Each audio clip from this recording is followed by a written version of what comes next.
buhay ni Dr. Jose Rizal. Sa isang panahon ng pang-aapi at pagsusumikap, isinilang ang isang batang may pambihirang talino at tapang. Isang tao na nag-alay ng kanyang buhay para sa kalayaan ng kanyang bayan.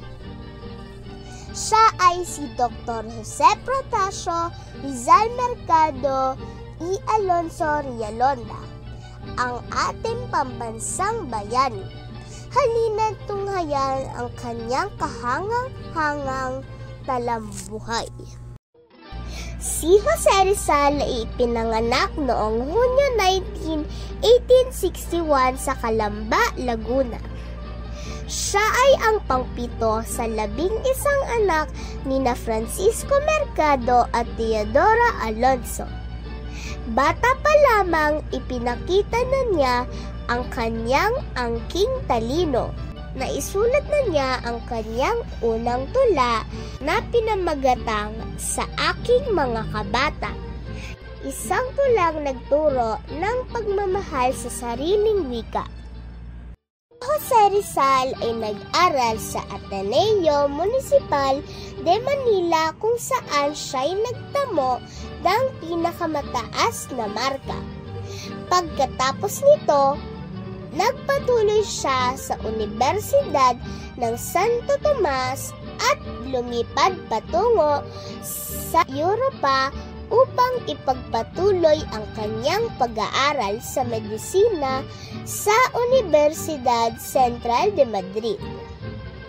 Dito niya higit na naunawaan ang pang-aapi sa kanyang mga kababayan at ang pangangailangan ipaglaban ang kalayaan ng Pilipinas.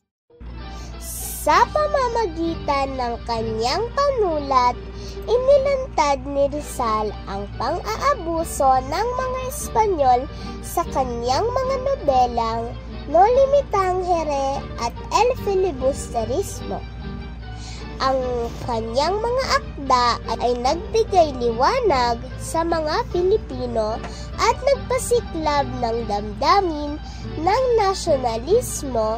Siya rin ay naging kasapi sa La Liga Filipina, isang samahan na naglalayong isulong ang mapayapang pagbabago sa lipunan.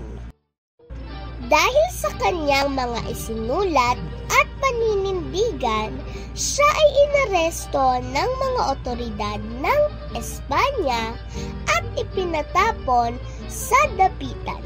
Doon ipinagpatuloy niya ang kanyang misyon sa pamamagitan ng pagtuturo, pagpapalaganap ng medisina at pagtulong sa mga Pilipino.